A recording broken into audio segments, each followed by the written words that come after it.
Hello प्यारे बच्चों, स्वागत आप सभी का हमारे जो अगले क्वेश्चन की जो क्लास है उसके अंदर। बेटा आज हम आपके लिए 40 बहुत ही इंपॉर्टेंट क्वेश्चन लेके आए हैं, बिल्कुल छांट के क्वेश्चन लेके आए हैं जो एग्जाम की दृष्टि से बहुत इंपॉर्टेंट है।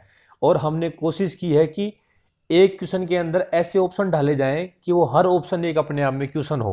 ठीक है, तो कुछ क्वेश्चन तो हमारे डायरेक्ट है और कुछ क्वेश्चन क्या है जिनके अंदर ऐसे लगेगा आपको कि इनके अंदर वो ऑप्शन दे रखा है। तो देखो लाडलो, अपने को सिर्फ फटाफट ये चीजें करना है क्योंकि बेटा एंड टाइम में, जैसा कि मैं पहले बता चुका हूं, अब एंड टाइम में अपने को फटाफट रिवीजन करना है, फटाफट क्वेश्चन करने हैं, ज्यादा ज्यादा चीजों को अपने को देखना है, बार बार रिवीजन करना है। तो बिना समय गवाए अपन अपनी क्लास स्टार्ट करते हैं। ठीक है, और इन 40 क्वेश्चनों को अपन जल्दी से जल्दी फटाफट करने की कोशिश करेंगे। जितना टाइम आप लग लेते हो ना क्वेश्चन करने में, उतना ही टाइम हम यहाँ लेंगे। बस ये है कि हर ऑप्शन को समझाएंगे आपको, इतनी चीजें आपको हम एक्स्ट्रा देंगे, तभी तो क्या इस टाइम पे क्लास लेने का कोई मतलब निकलेगा। अदरवाइज तो इस टाइम क्लास लेने का कोई मतलब निकलेगा नहीं, इसीलिए तो है ना, इसलिए आपके लिए हम मेहनत करके ला रहे हैं। तो सबसे पहले तो जो लाडले हमारे नए आए हैं वो 2 सेकंड लेके, सिर्फ 2 सेकंड लगेंगे, हमारे चैनल को सब्सक्राइब कर दीजिए, लाइक कर दीजिए, अपने दोस्तों तक इसको शेयर जरूर कर देना। ठीक है, तो पहला क्वेश्चन बेटा कि सबसे छोटा या सबसे छोटी आरबीसी किस जानवर के अंदर पाई जाती है। ठीक है, सबसे छोटी आरबीसी किस जानवर के अंदर पाई जाती है? तो भेड़ पहला ऑप्शन, दूसरा बकरी, तीसरा कुत्ता और चौथा गाय। तो सबसे छोटी आरबीसी किस जानवर के अंदर पाई जाती है बेटा, फटाफट बताओ। ठीक है बेटा, क्वेश्चन का जो आंसर हो ना वो आप आंसर एक कॉपी में लिखते जाओ। कितने क्वेश्चन सही होते हैं आपको लास्ट में पता करना है। ठीक है, अगर सही होते हैं तो बेटा बहुत बढ़िया कॉन्फिडेंस आ जाएगा, मजा आ जाएगा आपको, मतलब अंदर से कॉन्फिडेंस आ जाएगा। और क्वेश्चन गलत हो रहे हैं तो सोचोगे कि इंपॉर्टेंट क्वेश्चन अपने को एग्जाम से पहले पता लग रहे हैं। ठीक है, एग्जाम में गलत हो उससे बढ़िया है कि पहले पता लग जाए अपने को। तो बेटा इसका आप ऑप्शन जाएगा बी। बकरी के अंदर बेटा क्या है, आरबीसी सबसे छोटी आरबीसी होती है। तो देखो समय नहीं गंवाना है ना। अगला क्या है, क्वेश्चन नंबर 2, वायवीय ग्लाइकोलाइसिस द्वारा शुद्ध एटीपी, किसके द्वारा? ग्लाइकोलाइसिस द्वारा शुद्ध एटीपी प्राप्त होती है 32। इसके अंदर ये 8 ऑप्शन है, ये यहाँ पे ऑप्शन चौथा है 8। ठीक है, पहला है 32, दूसरा है 30, चौथा है 38, तीसरा 38 और चौथा है 8। ठीक है, तो ग्लाइकोलाइसिस में, वायवीय ग्लाइकोलाइसिस में शुद्ध एटीपी कितनी मिलती है बेटा? तो सही है बिल्कुल। बहुत सारे लोग इसका आंसर कंफ्यूजन में हो रहे हैं, कोई 38 बता रहा होगा, कोई कितना बता रहा होगा, लेकिन इसका आंसर जाएगा बेटा चौथा, 8 एटीपी। क्यों? क्योंकि बेटा वायवीय ग्लाइकोलाइसिस पूछ रहा है, देखो यहाँ पे कार्बोहाइड्रेट उपापचय नहीं पूछ रहा, क्योंकि पूरा कार्बोहाइड्रेट उपापचय पूछता ना तो कितनी मिलती, 38, कि पूरा एक ग्लूकोज का पूरा अणु का उपापचय हो रहा है। लेकिन अपन सिर्फ एक ग्लाइकोलाइसिस बांट कर, बेटा 3 पार्ट होते हैं ना कार्बोहाइड्रेट उपापचय के। पहला क्या होता है, ग्लाइकोलाइसिस, दूसरा होता है लिंक रिएक्शन और तीसरा होता है क्रेब साइकिल। तो ग्लाइकोलाइसिस में तो मिलती है बेटा 8 एटीपी।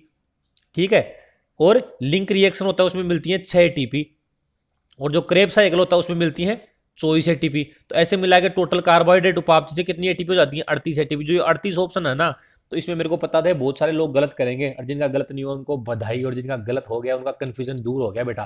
क्योंकि अब ये टाइम क्या है, कंफ्यूजन दूर कर सकते हैं इस टाइम पे। एग्जाम में गलत हो गया तो दिक्कत है बेटा, इसीलिए मैं कह रहा हूं कि हर क्वेश्चन इंपॉर्टेंट है। वीडियो को लास्ट तक देखें, पूरे क्वेश्चन करें, फटाफट करें। ठीक है, तो इसका आंसर चला जाएगा बेटा चौथा। अगला कि जोड़ों का अध्ययन कहलाता है बेटा, बहुत इजी क्वेश्चन है और बहुत इंपॉर्टेंट है कि जोड़ों का अध्ययन क्या कहलाता है। तो बेटा फटाफट बताओ, कार्डियोलॉजी, आर्थ्रोलॉजी, ऑस्टियोलॉजी और न्यूरोलॉजी। बेटा ये चारों अपने आप में एक क्वेश्चन है। पहले सबसे पहले तो आप बताओ कि जोड़ों का अध्ययन क्या कहलाता है। तो बिल्कुल लाड लो, इतना टाइम नहीं है, जिसको पता है उसने ठीक ठीक कर दिया, जिसको नहीं पता उसको अब पता लग जाएगा। टेंशन लेने की, उसको भी टेंशन लेने की जरूरत नहीं है। क्यों? क्योंकि जिसका गलत हुआ है ना उसको इंपॉर्टेंट क्वेश्चन पता लग गया, एग्जाम में गलत नहीं होगा उसका। नहीं तो एग्जाम में बेटा ऐसा क्वेश्चन आ जाता सेम तो गलत हो जाता ना। तो इसका आंसर चल जाएगा आर्थ्रोलॉजी। बोलो गुरुजी कार्डियोलॉजी किसको कहते हैं? तो बेटा हृदय का अध्ययन करते हैं उसको कार्डियोलॉजी बोल देते हैं। ऑस्टियोलॉजी बोलते हैं, हड्डियों का अध्ययन करते हैं उसको ऑस्टियोलॉजी बोलते हैं। और तंत्रिकाओं का अध्ययन करते हैं, तंत्रिका तंत्र का अध्ययन करते हैं, उसको न्यूरोलॉजी बोल देते हैं। ठीक है, तो समझ गए, चारों के चारों ऑप्शन, चारों के चारों क्वेश्चन है बेटा। ठीक है, तो बेटा ये सिर्फ 40 क्वेश्चन नहीं है, ये 100 क्वेश्चनों के बराबर है ये 40 क्वेश्चन ही। अगला क्या है, ओलिक्रनन प्रोसेस किस हड्डी पर पाया जाता है? अल्ना हड्डी पर, टीबिया हड्डी पर, ह्यूमरस पर और फिबुला पर। तो फटाफट इसका आंसर बताओ कि ओलिक्रनन प्रोसेस किस हड्डी पर पाया जाता है। ठीक है, तो बिल्कुल सही लाडलो, जिसको बेटा जिसने पढ़ रखा है उसका आंसर बिल्कुल सही है। किस पे पाया जाता है? अल्ना पे पाया जाता है बेटा। ठीक है। बोलो गुरुजी आप तो बहुत फास्ट चल रहे हैं। अरे बेटा टाइम ही ऐसा है, अब स्लो चलेंगे तो अब कैसे पार पड़ेगी। ठीक है, तो टेंशन लेने की इसलिए जरूरत नहीं है आपको कि ये फटाफट चल रहे हैं, मेरा क्वेश्चन समझ में नहीं आ रहा। बेटा ध्यान से पढ़ो पहले क्वेश्चन को, आता है तो ठीक है, नहीं आता तो क्या है, इंपॉर्टेंट क्वेश्चन आपको पता लग रहा है, ये चीज इंपॉर्टेंट है बेटा। यहां गलत हो जाए कोई दिक्कत नहीं है, ये क्वेश्चन आप स्क्रीनशॉट ले लो, एग्जाम में गलत नहीं होना चाहिए। ठीक है। शरीर की सबसे लंबी कशेरुका कौन सी है? ठीक है, पहला ऑप्शन एटलस, दूसरा है एक्सिस, तीसरा है दोनों, चौथा है कोई नहीं।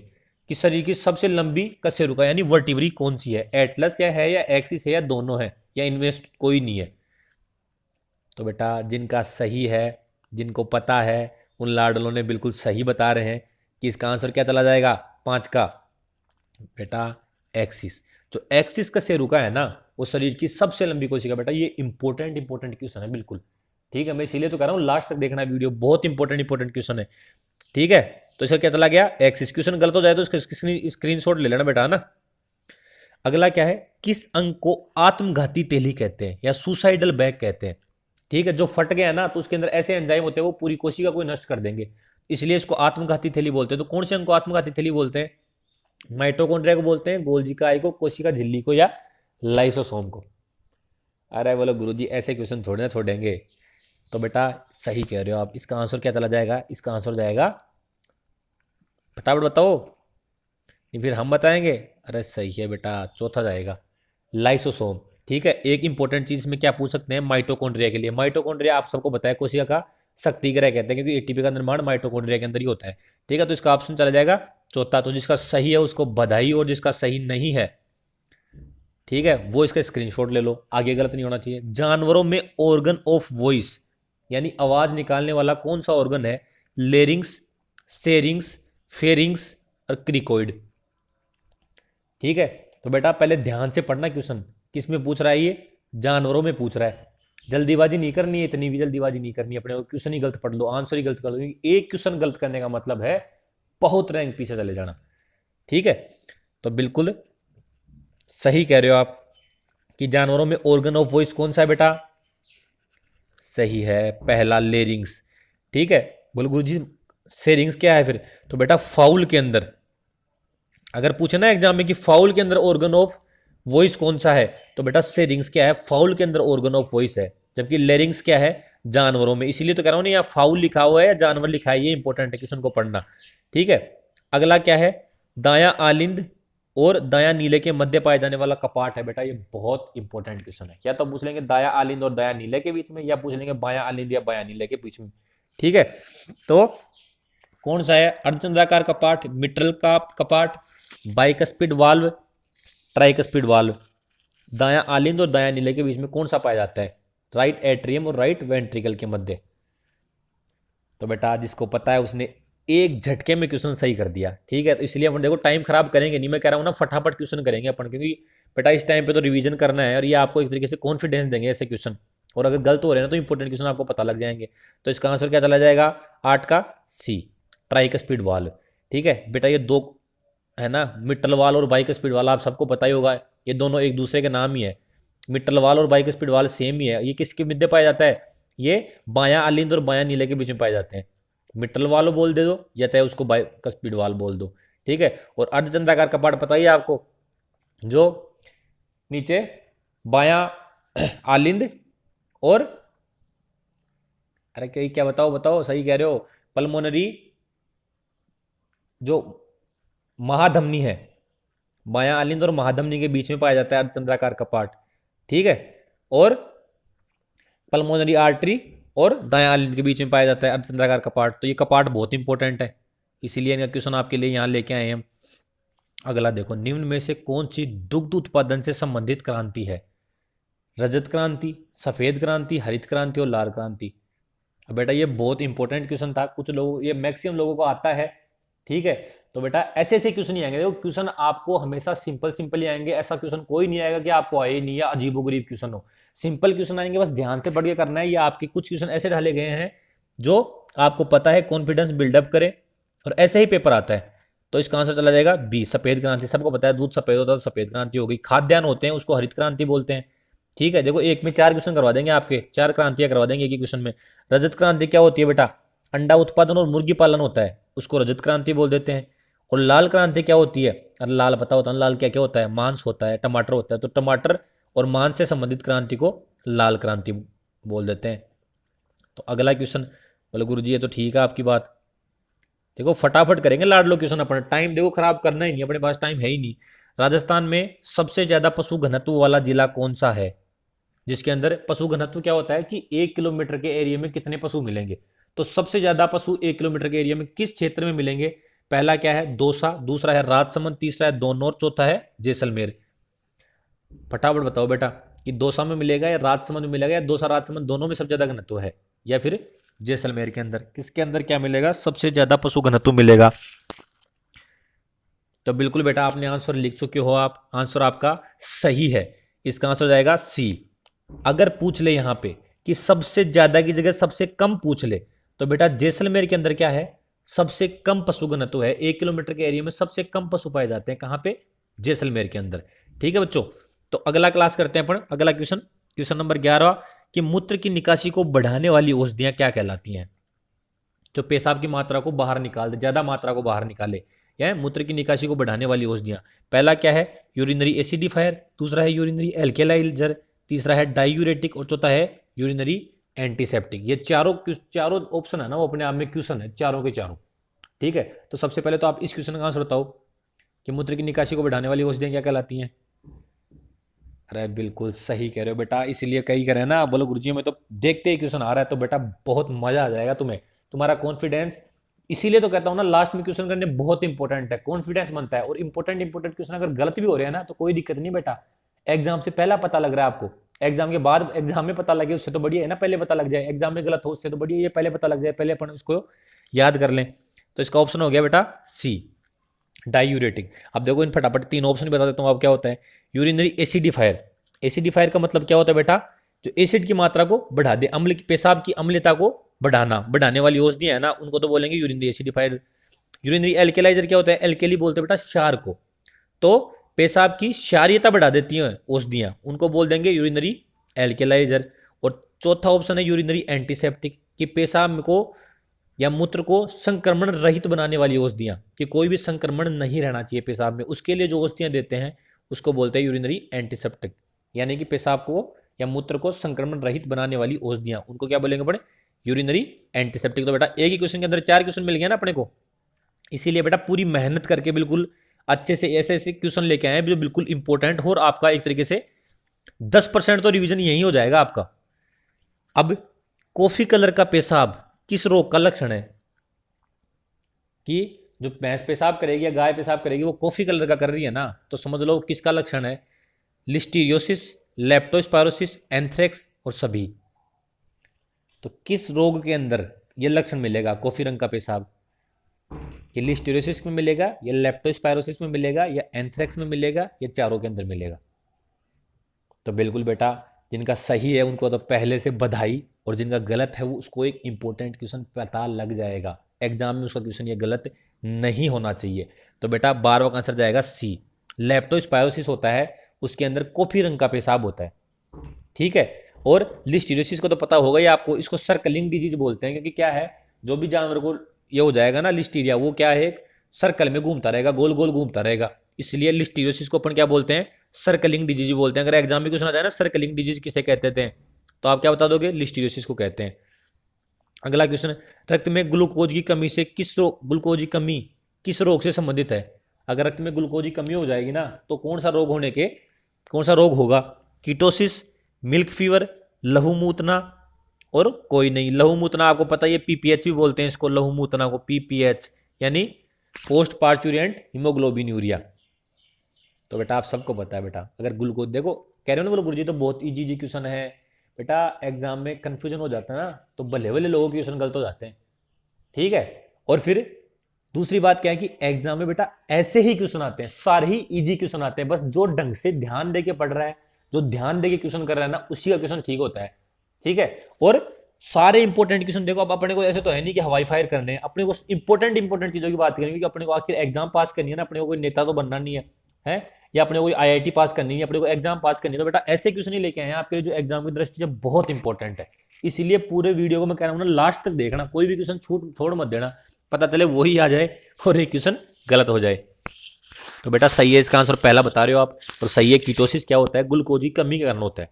मिल्क फीवर में क्या होता है? अगर कैल्शियम की कमी के कारण हो रहा है तो उसको बोलते हैं मिल्क फीवर। और फॉस्फोरस की कमी के कारण होता है उसको बोलते हैं लहू मूतना या पीपीएच। तो एक ही क्वेश्चन के अपने अंदर अपने को 3 क्वेश्चन पता लग गए। इसीलिए कह रहा हूँ ना, बिल्कुल छांट के लाए गए हैं आपके लिए क्वेश्चन ये, और एकदम इंपॉर्टेंट क्वेश्चन लाए गए हैं। सुअर में अति आवश्यक अमीनो अम्ल है, कौन कौन सा है? मीथियोनिन, ग्लाइसिन, लाइसिन और टोरिन। इनमें कौन सा वेरी असेंशियल अमीनो एसिड यानी कि अति आवश्यक अमीनो अम्ल है सुअर के अंदर?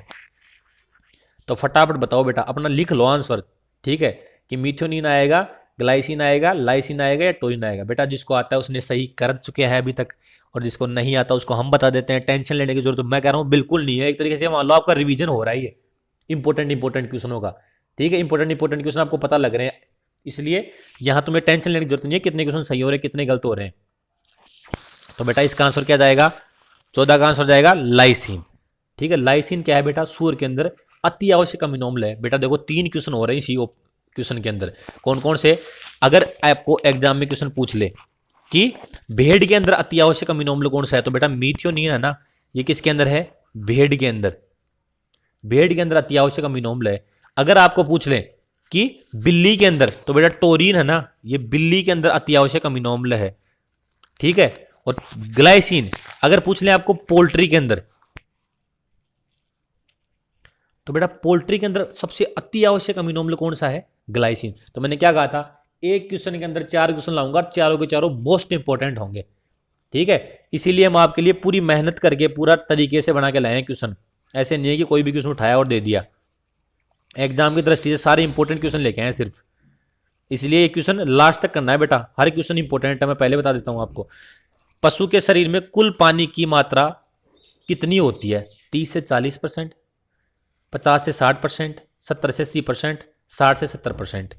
कितनी परसेंट कुल शरीर की पशु पानी की मात्रा कुल शरीर की कितनी परसेंट होती है? तो बेटा बहुत ईजी क्वेश्चन है, जिनको पता है उनके लिए तो ईजी है ये। गुरुजी जिनको नहीं पता उनके लिए ईजी कहाँ से होगा, उनको अब पता लग जाएगा। यहाँ गलत हो बेटा, मैं बार बार कह रहा हूँ यही बात, इसीलिए मैं कह रहा हूँ बार बार, ठीक है, ताकि आपको कॉन्फिडेंस बना रहे। तुम तो ऐसे सोचो कि जिस टॉपिक से क्वेश्चन गलत हो रहा है ना, आपको एक तरीके से पता लग रहा है कि वो टॉपिक अभी आपको आ नहीं रहा, ठीक है। उस क्वेश्चन का अब उस टॉपिक का फटाफट रिवीजन कर लो एक बार, जिस टॉपिक से आपका क्वेश्चन गलत हो रहा है, ठीक है। तो इससे क्या है, आपका सारी चीजें कवर होंगी। तो बेटा 15 का आंसर चला जाएगा डी, 60 से 70% होती है पानी की मात्रा, ठीक है। अब अगला क्वेश्चन क्या है कि गुड साइलेज की पीएच कितनी होती है? बेटा मैं हमेशा क्या कहता हूं तुम्हें, गुड साइलेज की पीएच कितनी होती है, पहले ये बताओ क्वेश्चन फटाफट। 3.5 से 4.2, 4.2 से 4.5 या 4.8 से अधिक या कोई नहीं? फटाफट बताओ बेटा, गुड साइलेज की पीएच कितनी होती है? तो बेटा जिस लाडले को क्वेश्चन आता है वो अब तक कर चुका होगा, जिसको नहीं आता है वो तो बेटा उसको अब बताऊंगा मैं, क्योंकि मैं कह रहा हूँ ना इंपॉर्टेंट छांट के लाया हूँ बेटा सारे क्वेश्चन जो एग्जाम में तो आने के पूरे चांस है उनके, या उनका कोई ना कोई सा ऑप्शन आ जाएगा एग्जाम में, क्योंकि हर ऑप्शन ये एक क्वेश्चन है बेटा। तो बेटा सही कह रहे हो आप, 16 का आंसर चला जाएगा, क्या चला जाएगा बेटा? 4.2, 4.2 से 4.5। बिल्कुल जी, गुड साइलेज की तो 3.5 से 4.2 थी। नहीं बेटा, ये तभी तो मैं कहता हूं ना क्वेश्चन हमेशा ध्यान से पढ़ना। ध्यान से जो क्वेश्चन नहीं पढ़ता उसको आते हुए क्वेश्चन गलत हो जाता है, वो बेटा इतना बड़ा धोखा होता है जिसकी कोई हद नहीं है। 3.5 से 4.2 है वेरी गुड साइलेज का, ठीक है। और सिर्फ अगर देखो यहां अगर वेरी गुड आ जाता ना तो इसका आंसर चला जाता पहला, लेकिन इसमें क्या पूछा है? गुड साइलेज पूछा है, इसलिए इसका आंसर क्या चला गया? दूसरा। और तीसरा कौन सा होता है? 4.8 से अधिक, उसको क्या बोलते हैं? Fair silage. तो बेटा अगर वेरी गुड साइलेज पूछे तो ऑप्शन जाएगा पहला, गुड साइलेज पूछा है तो इसका ऑप्शन जाएगा दूसरा, और अगर पूछे फेयर साइलेज की पीएच कितनी होती है तो ऑप्शन जाएगा तीसरा। तो एक क्वेश्चन के अंदर 3 ऑप्शन सही हो गए। आपको मैंने बता भी दिया ना कि क्वेश्चन कैसे गलत होता है, क्वेश्चन पढ़ना इंपॉर्टेंट कैसे है, क्योंकि इसमें गुड साइलेज पूछा, अगर वेरी गुड होता ना तो ऑप्शन अलग जाता, फेयर होता तो लग जाता। तो वेरी गुड और गुड में भी लोग बहुत कंफ्यूजन हो जाते हैं, गलत आंसर कर देते हैं। अब देखो अगला क्वेश्चन, हे निर्माण के लिए सर्वोत्तम फसल कौन सी है? हे का निर्माण के लिए मक्का है कि बाजरा है कि जई है कि तीनों के तीनों ही है? सभी ऑप्शन आएगा, कौन सा ऑप्शन आएगा इसमें बताओ। और मैं कह रहा हूं जो लाडला हमारे साथ साथ चल रहा है ना बेटा, और जिसका जो क्वेश्चन गलत हो रहा है उस टॉपिक को दोबारा साथ साथ में पढ़ रहा है वो बेटा, उसको कोई रोक नहीं सकता, ठीक है। और मैं कहता हूं इतनी मेहनत करो अब इस लास्ट टाइम में, तुम जितना टाइम डेडिकेटेड कर सकते हो, जितना टाइम तो अपना दे सकते हो, जितना कम सो सकते हो उतनी मेहनत करो बेटा। तो इसका ऑप्शन क्या चला जाएगा बेटा? 17 का आप सभी ने कर लिया होगा, मेरे को उम्मीद है आपसे। जई ऑप्शन जाएगा बेटा, ठीक है। हमेशा ध्यान रखना जई क्या जाएगा, क्या है कि हे के सर्वोत्तम फसल है हे निर्माण के लिए। अगर इसकी जगह मिल जाता ना आपको कि साइलेज निर्माण के लिए सर्वोत्तम फसल कौन सी है, तो भाई फिर इसका ऑप्शन चला जाता मक्का। मक्का क्या है बेटा? साइलेज निर्माण के लिए सर्वोत्तम फसल है, जबकि जई किसके लिए है? हे निर्माण के लिए सर्वोत्तम फसल है, ठीक है। अगला क्या है? नाइट्राइट विषाक्तता का उपचार या एंटीडोट है। पहला है 1% मिथाइलिन ब्लू, दूसरा है बाल, तीसरा है विनेगार, चौथा है कॉपर सल्फेट।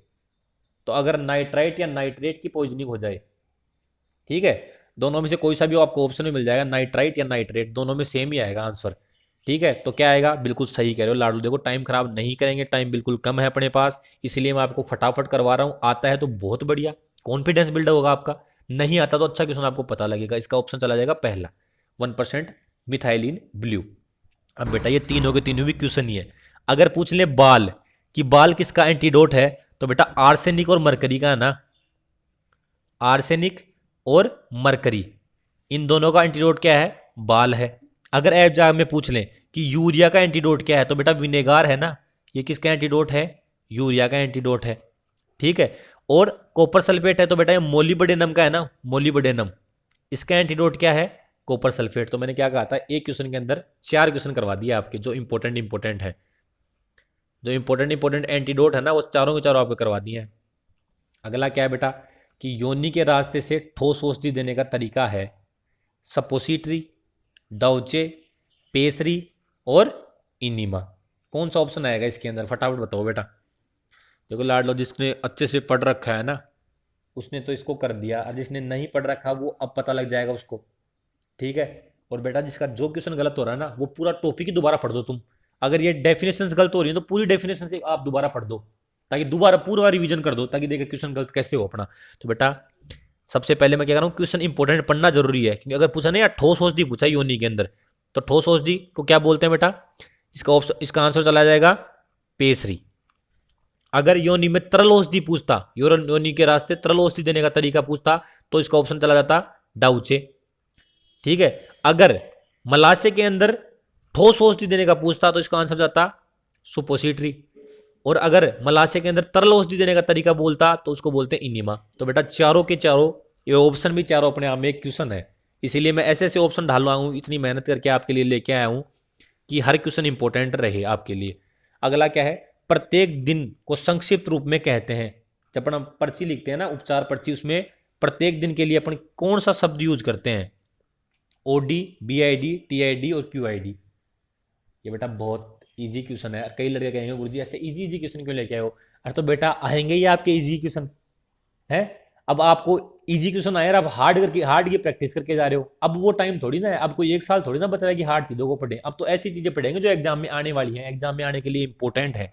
तो इसका आंसर चला जाएगा पहला, ठीक है। बीआईडी आए मतलब दिन में 2 बार, टीआईडी आए मतलब दिन में 3 बार, क्यूआईडी आए मतलब दिन में 4 बार। अगर क्वेश्चन आ जाए कि दिन में 4 बार को संक्षिप्त रूप में कैसे लिखते हैं, तो क्यूआईडी लिखते हैं। दिन में 3 बार को लिखते हैं टीआईडी, दिन में 2 बार को लिखते हैं बीआईडी, और दिन में 1 बार को लिखते हैं प्रत्येक दिन या दिन में 1 बार, ठीक है, उसको लिखेंगे ओडी। अगला क्या है? पक्षियों में आरबीसी नष्ट होने का मुख्य स्थान है, ठीक है बेटा, अस्थि मज्जा, प्लीहा, यकृत और कोई नहीं।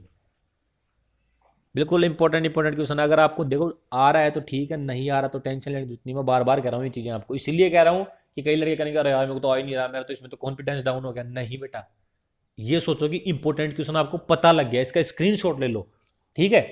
अरे चाय पीते टाइम, नाश्ता करते टाइम फिर उन स्क्रीनशॉट को बीच बीच में देख लिया करो आप। तो बेटा इसका आंसर क्या चला जाएगा? यकृत। बोलो गुरुजी प्लीहा होता है ना, आरबीसी को नष्ट करने का स्थान तो, अरे बेटा यही तो कहा ना क्वेश्चन ध्यान से बेटा करो, ये पक्षियों में पूछा है। पक्षियों में क्या होता है बेटा आरबीसी नष्ट करने का, यकृत। अगर पूछते पालतू जानवरों में तो बेटा कौन सा जाता, पालतू जानवरों में कौन जाता, अस्थि मज्जा।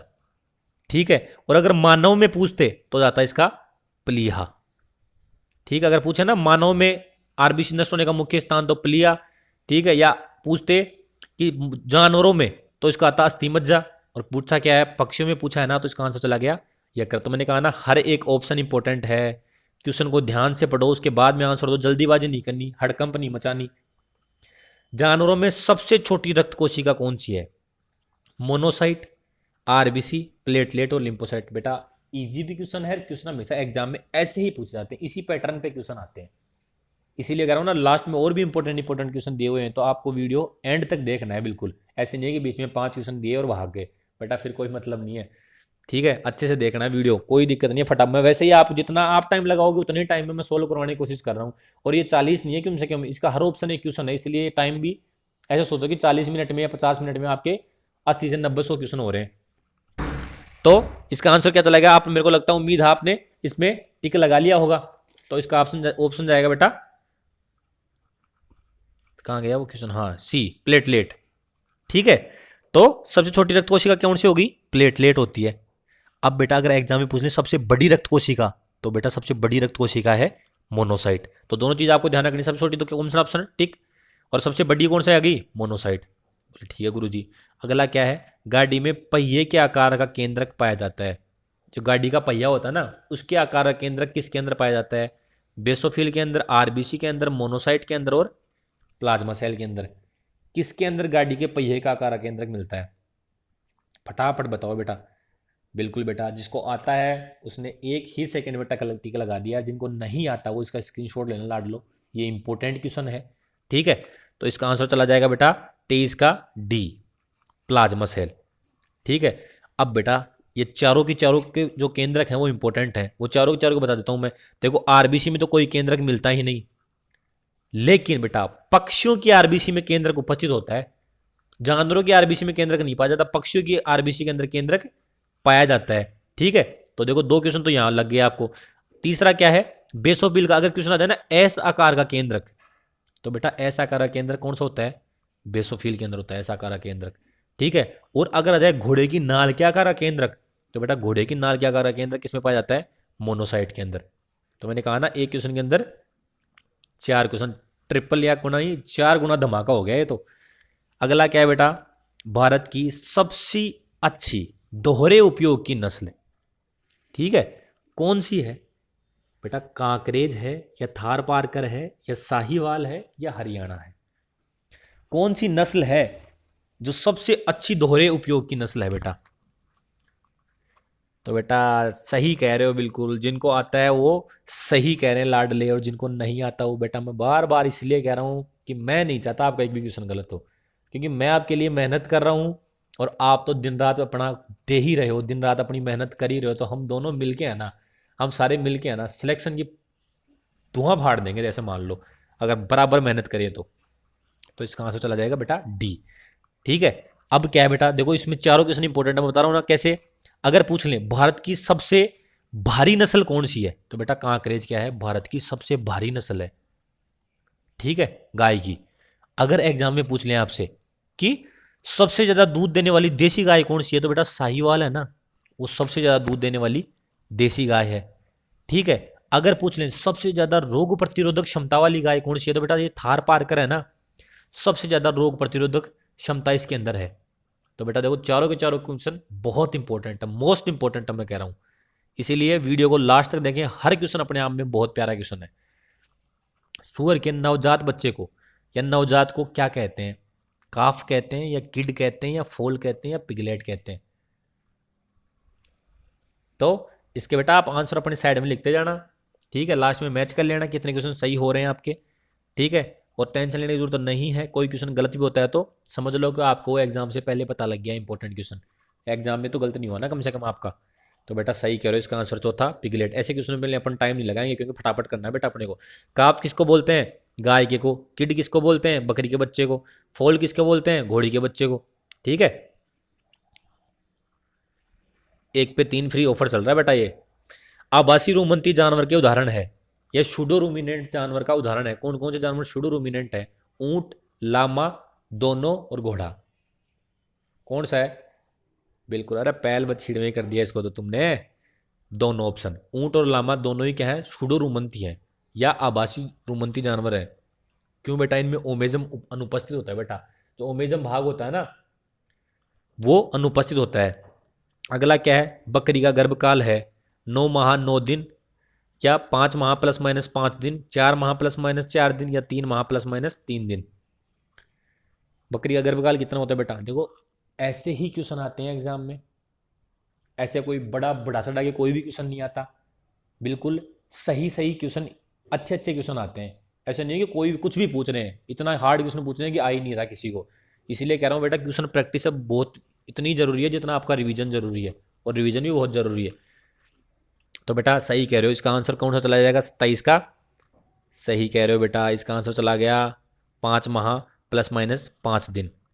ठीक है, तो भेड़ और बकरी का बेटा, भेड़ पूछ ले बकरी का पूछ ले, दोनों का 5 माह प्लस माइनस 5 दिन होता है। अगर पूछे ना किसका, गाय का, तो 9 माह प्लस माइनस 9 दिन हो गया। ठीक है, अगला चलते हैं बेटा।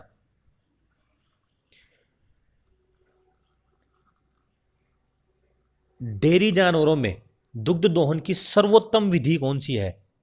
बेटा बहुत इजी और मोस्ट इंपॉर्टेंट क्वेश्चन है, इसलिए बता रहा हूं ना मैं आपके लिए। इंपॉर्टेंट क्वेश्चन लाया हूं जो एग्जाम की दृष्टि से इंपॉर्टेंट है। अपने को ऐसे नहीं शो करना है कि भाई किसका कितने क्वेश्चन गलत हुए ये वो ना बेटा, अपने को एग्जाम की दृष्टि से इंपॉर्टेंट क्वेश्चनों की बात करनी, इसलिए कह रहा हूं ना पूरा वीडियो लास्ट देखना, हर क्वेश्चन इंपॉर्टेंट है बेटा।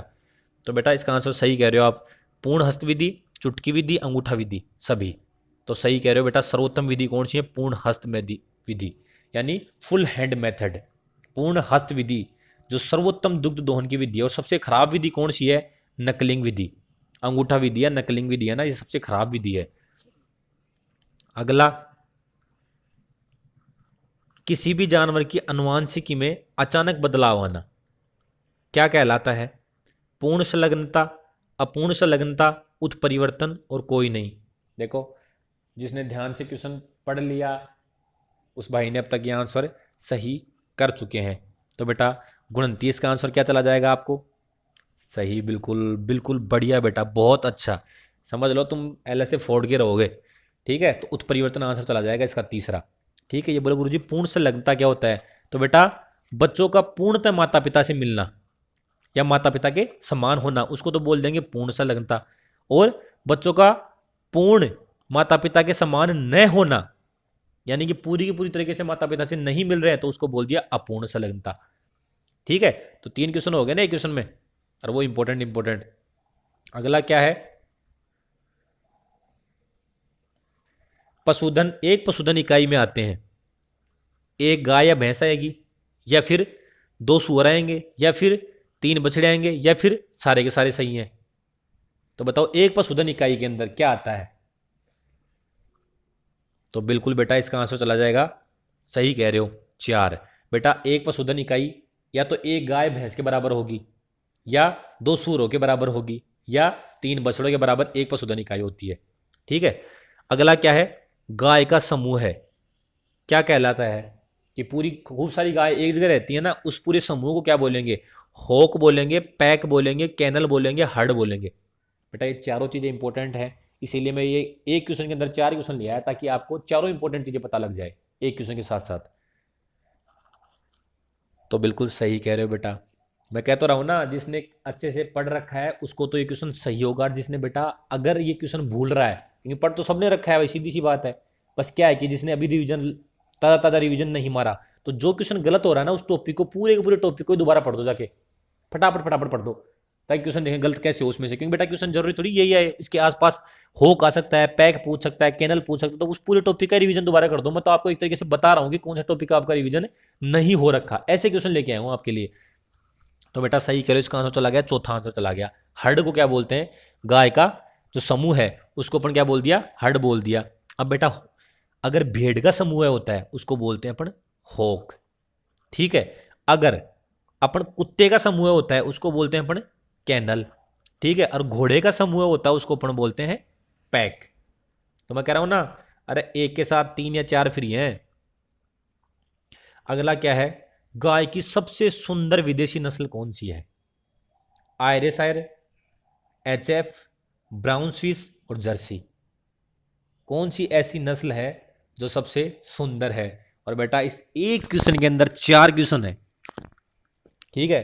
अरे बेटा पूरी मेहनत करके लिए आपके लिए बिल्कुल ऐसे ऐसे अच्छे अच्छे क्वेश्चन जो एग्जाम की दृष्टि, अपन ऐसे नहीं है, एग्जाम की दृष्टि से जो इंपॉर्टेंट है वो लेके आए हैं, ठीक है। तो मैं कह रहा हूँ ना आपको, अरे लॉर्ड लो बस 2 सेकंड निकाल के हमारे चैनल को आप सब्सक्राइब जरूर कर देना। जब भी आप अपना वीडियो पूरा हो जाए, बीच में नहीं जाना आपको, लास्ट में करना है, ठीक है। सब्सक्राइब कर देना और अपना जो भी दोस्त है उनको आप शेयर कर देना, उनको बोल देना ताकि वो भी सब्सक्राइब कर दें, ठीक है। अरे हम आपके लिए पूरी मेहनत कर रहे हैं, थोड़ा सा 2 सेकंड तो आपका भी बनता है यार। तो बिल्कुल इसका ऑप्शन क्या चला जाएगा? पहला, आयरशायर, ठीक है, सबसे सुंदर विदेशी नस्ल होती है। अब बेटा देखो 3 क्वेश्चन मैंने कहा था ना, तीनों इंपॉर्टेंट है। क्या क्या है? अगर पूछ लेना एचएफ, एचएफ के लिए क्या इंपॉर्टेंट है कि विश्व की सबसे ज्यादा दूध देने वाली नस्ल कौन सी है? अगर ये क्वेश्चन आ जाए ना कि विश्व की सबसे ज्यादा दूध देने वाली नस्ल, तो बेटा वो एचएफ है। अगर क्वेश्चन आ जाए कि सबसे लंबा दुग्ध काल किसका है, तो बेटा वो जर्सी का है। सबसे लंबा, सबसे लंबे टाइम तक दूध देती है ये, ठीक है। या फिर पूछ ले सबसे ज्यादा मिल्क फैट किस गाय के अंदर है, तो ये जर्सी गाय के अंदर सबसे ज्यादा मिल्क फैट है। अगर पूछ ले कि गाय में सबसे ज्यादा लैक्टोज किसके दूध में होता है, कौन सी गाय के दूध में सबसे ज्यादा लैक्टोज की मात्रा होती है, तो बेटा ब्राउन स्विस की गाय है ना, उसके अंदर सबसे ज्यादा लैक्टोज की मात्रा होती है। तो बेटा देखो एक ही क्वेश्चन के अंदर अपन ने 5 मोस्ट इंपोर्टेंट क्वेश्चन कर लिए जो एग्जाम में पूछे जा सकते हैं। तो बेटा ऐसे डिजाइन हमने क्वेश्चनों से मेहनत करके इसीलिए आपके लिए की है मेहनत कि हमारे छोटे लाडले भाई सिलेक्ट हो जाएं, उनको थोड़ा मदद मिल जाए। निम्न में से बकरी जैसी भेड़ किसको कहते हैं? कौन सी भेड़ है ऐसी जो बकरी जैसी भेड़ बोलते हैं जिसको, ठीक है। क्या निम्न में से कौन सी बकरी जैसी भेड़ है?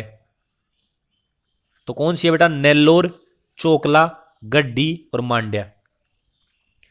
कौन सी बकरी जैसी ब्रीड है जिसको अपन बकरी जैसी भेड़ बोलते हैं? तो बिल्कुल बेटा सही है। देखो ये भेड़ वगैरह है ना, ये ब्रीड्स हैं, ये याद नहीं रहती, आदमी इसमें कंफ्यूजन हो जाता है, इसमें बार बार भूल जाता है। तो मैं क्या कह रहा हूं आपको, जैसे जो क्वेश्चन मान लो बकरी का क्वेश्चन गलत हो गया ना, तो पूरी बकरी की ब्रीड को दोबारा पढ़ दो आप एक बार फटाफट, ठीक है। अगर भैंस का गलत हो गया तो पूरी भैंस की ब्रीड को ही आप दोबारा पढ़ दो फटाफट। गाय की दिक्कत हो गया ना, गाय का कोई क्वेश्चन गलत हो गया ब्रीड का, तो पूरी की पूरी गाय का ही आप फटाफट रिवीजन कर दो 5-10 मिनट के अंदर, ज्यादा टाइम नहीं देना, बस इतनी देर में। तो ये क्वेश्चन इसीलिए भी है ताकि आपको पता लग जाए कि कौन सा टॉपिक आप भूल रहे हो, उसका रिवीजन कर देना आप। तो बेटा इसका आंसर चला जाएगा अपना 33 का नेल्लोर। नेल्लोर जो ब्रीड है उसको अपन क्या बोलते हैं? बकरी जैसी भेड़ बोलते हैं, क्योंकि इसके क्या है बेटा, शरीर पे ऊन बहुत कम पाया जाता है, तो बकरी के भी ऊन नहीं पाया जाता ना, इसलिए इसको बकरी जैसी भेड़ बोल देंगे।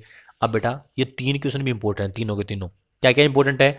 अगर एग्जाम में क्वेश्चन आ जाए ना कि राजस्थान की मेरिनो, राजस्थान की मेरिनो कौन किसको बोलते हैं, तो बेटा चोकला ब्रीड है ना भेड़ की, उसको राजस्थान की मेरिनो बोलते हैं।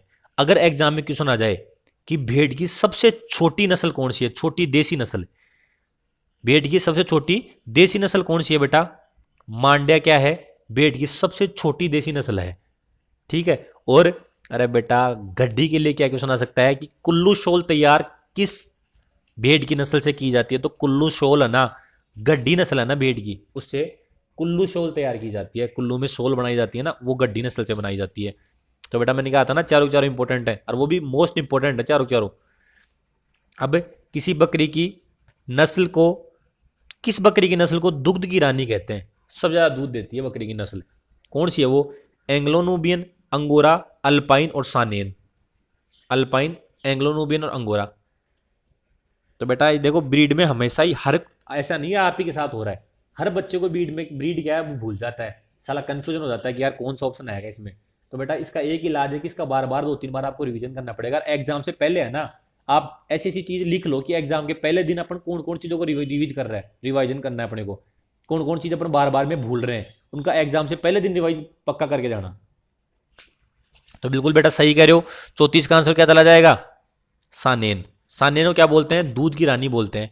और बेटा और कौन कौन चीज इंपॉर्टेंट है कि मुलायम रेशमी बाल जिनको मोहेर कहते हैं, वो मोहेर कौन सी बकरी की नस्ल से मिलते हैं? तो बेटा अंगोरा से मिलते हैं। जो अंगोरा के बाल होते हैं बहुत मुलायम होते हैं, जिसको मोहेर बोलते हैं, ठीक है। और एक क्वेश्चन क्या बनता है कि बकरियों की जर्सी, जैसे जर्सी को क्या है, जर्सी वैसे तो क्या है, गाय है, लेकिन बकरियों की जर्सी किसको बोलते हैं? तो बेटा ये एंग्लो नूबियन है ना, इसको बकरियों की जर्सी बोलते हैं। सीधा क्वेश्चन आ जाएगा एग्जाम में, बकरियों की जर्सी किसको बोलते हैं? तो एंग्लो नूबियन को बकरियों की जर्सी बोलते हैं। तो मैंने कहा था ना आपके लिए बिल्कुल छांट छांट के क्वेश्चन बनाऊंगा, मेहनत करके बिल्कुल अच्छे से। आप उधर मेहनत करो, मैं आपके लिए मेहनत करके मैं माल तैयार करके लाता हूँ, आपको बस खाना है। ठीक है, तो जो बछड़ा है उसमें सींग रोधन का सही तरीका कौन सा है? इलेक्ट्रिक डीहॉर्नर, कास्टिक सोडा, या कास्टिक पोटास, और सभी। या तुम कह सकते हो कि बछड़ों के सींग रोधन के लिए कौन सी विधि उपयुक्त करते हैं? सही तरीका कह लो, या कौन सी विधि उपयुक्त करते हैं, कौन सा तरीका काम में लेते हैं? तो आपको सबको पता है बेटा, इसका आंसर चला जाएगा डी। देखो यहाँ टाइम नहीं खराब करना है ऐसे ऐसे क्वेश्चनों में, ये इंपॉर्टेंट क्वेश्चन था इसलिए मैंने यहाँ डाला था, ताकि आपको पता रहे, जिन लाडलों को नहीं पता उनको पता चल जाए। ठीक है, तो जिनको पता है उनका टाइम खराब नहीं होना चाहिए, और जिनको नहीं पता उनको पता लग जाना चाहिए, इसलिए ऐसे क्वेश्चन डालता हूं मैं। अमूल और एनडीडीबी का मुख्यालय कहाँ है? National dairy development board, NDDB का मतलब, और अमूल का मुख्यालय कहाँ है? नई दिल्ली में, आनंद में, हिसार में, या करनाल में? देखो ये तो पता है तो पता है, नहीं पता तो नहीं पता।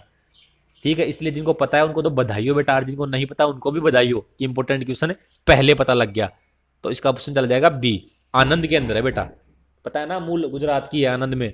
और एनडीडीबी, अमूल का तो पता, लेकिन एनडीडीबी का ध्यान रखना, आप इसमें कंफ्यूज मत हो जाना, एनडीडीबी का भी आनंद के अंदर ही है, नेशनल डेयरी डेवलपमेंट बोर्ड।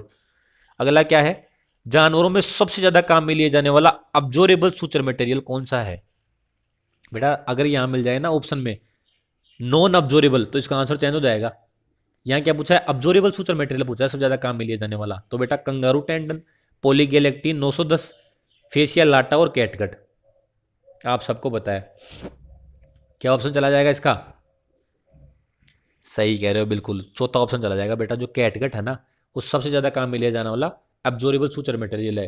और सबसे ज्यादा काम में लिए जाने वाला नॉन अब्जॉर्बेबल सूचर मटेरियल, ये भी एक क्वेश्चन बन सकता है। ठीक है, तो अब देखो इन तीनों ऑप्शन की बात और कर लेते हैं साथ साथ में। तो कंगारू टेंडन है, इसके लिए क्या क्वेश्चन पूछ सकते हैं कि सबसे मजबूत एब्जॉर्बेबल सूचर मटेरियल कौन सा है? अगर क्वेश्चन एग्जाम में जाए ना कि सबसे मजबूत अब्जॉर्बेबल सूचर मटेरियल, तो बेटा कंगारू टेंडन क्या है? सबसे मजबूत अब्जॉर्बेबल सूचर मटेरियल है। ठीक है, और बेटा यही एक ऑप्शन इसमें इंपॉर्टेंट था। और आपको बताइए पॉलीगैलेक्टिन 910 किसको बोलते हैं? विक्राइल को बोलते हैं। आपका ये पहले भी क्वेश्चन आया हुआ है, पूछा गया आपसे। ठीक है, अगला क्या है? शरीर के अंदर बंद गुहा में मवाद बनना कहलाता है एब्सेस, सिस्ट, पस्ट्यूल, कोई नहीं। कि शरीर के अंदर बंद गुहा के अंदर मवाद इकट्ठी हो जाए ना, उसको क्या बोलेंगे? अरे सबको पता है बेटा, क्योंकि देखो ये ऐसे इंपॉर्टेंट क्वेश्चन है बेटा। ठीक है, और ये इंपॉर्टेंट एक तरीके से मैं आपका रिवीजन करवा रहा हूँ, ऐसे समझ लो आप तो क्वेश्चन कर रहे हो, तो क्वेश्चन तो कर ही रहे हो आप में, साथ साथ में आपका थ्योरी का भी रिवीजन हो रहा है, क्योंकि आप भी पढ़ोगे। ठीक है, और आप जितना टाइम क्वेश्चन में लगाओगे उतने ही टाइम में आपको एक क्वेश्चन के अंदर चार ऑप्शन है ना, चारों चारों बता दूंगा मैं। ठीक है, तो इसको बोलते हैं बेटा अब्सेस। तो इसलिए कह रहा हूं ना, वीडियो को एंड तक देखा करो हमेशा। एब्सेस बोलते हैं। सिस्ट क्या होता है बेटा? कि शरीर के अंदर बंद गुहा होती है, उसके अंदर कोई तरल पदार्थ या अर्ध ठोस पदार्थ इकट्ठा हो, तो तब उसको अपन बोल देंगे सिस्ट बोल देंगे, तरल पदार्थ या अर्ध ठोस पदार्थ इकट्ठा हो गया हो। ठीक है, अब सबसे ज्यादा काम में लिए जाने वाला स्थानीय निश्चेतक कौन सा है? सबसे ज्यादा काम में आने वाला। ठीक है, तो लिग्नोकेन, प्रोकेन, बुपीवाकेन और टेट्राकेन, कौन सा ऐसा स्थानीय निश्चेतक है जो सबसे ज्यादा काम में लिया जाने वाला है? बोलो गुरुजी ऐसे क्या क्वेश्चन है? अरे बेटा देखो, अपन अब टाइम ऐसा आ गया है कि अपन को सिर्फ एग्जाम में जो तरीका है, एग्जाम में जैसे क्वेश्चन आने वाले हैं उनके बारे में ही पढ़ेंगे अपन। ऐसे नहीं है कि हार्ड क्वेश्चन पूछो गुरुजी, अरे बेटा हार्ड का क्या चाटेंगे जब वो एग्जाम में नहीं आएंगे वो। इसीलिए कह रहा हूं ना, बहुत इंपॉर्टेंट क्वेश्चन ही लेके आए हैं आपके लिए। तो इसका ऑप्शन चला जाएगा पहला लिग्नोकेन। बोल इसके अंदर एक इंपॉर्टेंट क्वेश्चन बेटा एग्जाम में और आ सकता है, वो कैसे आ सकता है? बोले गुरुजी सबसे शक्तिशाली स्थानीय निश्चेतक कौन सा है? सबसे ज्यादा काम में ले जाने वाला तो लिग्नोकेन है, लेकिन अगर आज एग्जाम में सबसे शक्तिशाली स्थानीय निश्चेतक कौन सा, तो बुपीवाकेन बेटा क्या है? सबसे शक्तिशाली स्थानीय निश्चेतक है। ठीक है, और अपना आखिरी क्वेश्चन, नुकीले हथियार से गहरा घाव बनना कहलाता है incised wound, punctured wound, penetrating wound, gunshot wound. चारों में कौन सा आएगा? फटाफट बता दो। बहुत इजी क्वेश्चन है बेटा। वुंड में से हमेशा एक क्वेश्चन आता है, आपको पता ही है। तो वुंड में अगर ये आपका सही हो गया और चारों क्वेश्चन आप ऑप्शन पता है आपको चारों का मतलब क्या है तो बहुत बढ़िया है। नहीं पता तो आप, मैं बता दूंगा आपको। इसके अलावा जो बच्चे हैं वो आप एक बार फटाफट जाके वहां जाके वुंड पूरा रिवाइज कर लेना। इसीलिए तो मैं बताता हूँ आपको, बहुत फायदे हैं क्वेश्चन करने के, ठीक है। तो बेटा इसका आंसर क्या चला जाएगा 40 का, बताओ बताओ।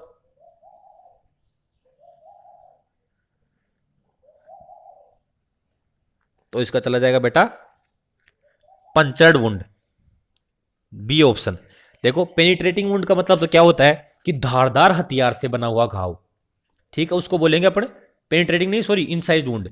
इनसाइज्ड वुंड का मतलब क्या होता है कि कोई धारदार हथियार होता है ना, उसके कारण कोई वुंड बन रहा हो, जिससे उसकी क्या है, जो कटेगा ना एकदम तो उसकी परिधि स्पष्ट और नियमित होगी। बेटा जैसे कोई ब्लेड से काटेंगे ना तो बिल्कुल ऐसे एकदम परिधि बनेगी, एकदम बिल्कुल चिकनी, तो उसको बोल देंगे इनसाइज्ड वुंड। पेनिट्रेटिंग वुंड क्या बोलेंगे कि अगर लंबा नुकीला हथियार है, देखो नुकीला हथियार है तो क्या है, उसको बोलेंगे अपन पंचर्ड वुंड। और अगर पूछे ना लंबा नुकीला हथियार जिससे क्या है कोई गुहा में संक्रमण हो जाए, वो गुहा तक पहुंच जाए, ठीक है, तब उसको बोल देंगे पेनिट्रेटिंग वुंड। और गन शॉट वुंड आपको पता है कि बंदूक की गोली से जो वुंड होगा उसको अपन बोल देंगे गन शॉट वुंड। तो बेटा 40 इंपॉर्टेंट क्वेश्चन आपको करवा दिए, और 40 ही नहीं करवाए, ये 100 क्वेश्चन के बराबर हो गए, क्योंकि हर ऑप्शन ही क्या था, एक क्वेश्चन था। तो लाड लो, बस अब कुछ ही दिन मेहनत करनी है आपको। तो अब इसमें आपको क्या ध्यान रखना है कि जिस क्वेश्चन आपका गलत हुआ है या जिस टॉपिक का क्वेश्चन गलत हुआ है आपका, जैसे मान लो ये वुंड का क्वेश्चन गलत हो गया तो पूरा वुंड का वुंड ही टॉपिक का आपका दोबारा रिवीजन उसका कर दो, ताकि उससे दोबारा क्वेश्चन गलत नहीं होना चाहिए। क्योंकि अगर गलती अपने को पता लगी उसके बाद में अपन उसमें सुधार नहीं करें ना तो वो फिर सबसे बड़ी गलती है। और सारे क्वेश्चन इंपॉर्टेंट इसीलिए हैं कि बेटा ये एग्जाम की दृष्टि से बनाए हुए हैं। तो हमारे चैनल को लाइक करना आप जरूर करना है, सब्सक्राइब शेयर जरूर करना है मेरे लाडलो। हम आपके लिए फुल मेहनत कर रहे हैं और आपको पूरा इंपॉर्टेंट चीजें पूरी कोशिश करेंगे कि ज्यादा ज्यादा चीजें आपको उपलब्ध करवा सकें। तो लाडलो शेयर करो, लाइक करो, सब्सक्राइब करो और जमकर मेहनत करो। थैंक यू, मिलते हैं अगली क्लास में।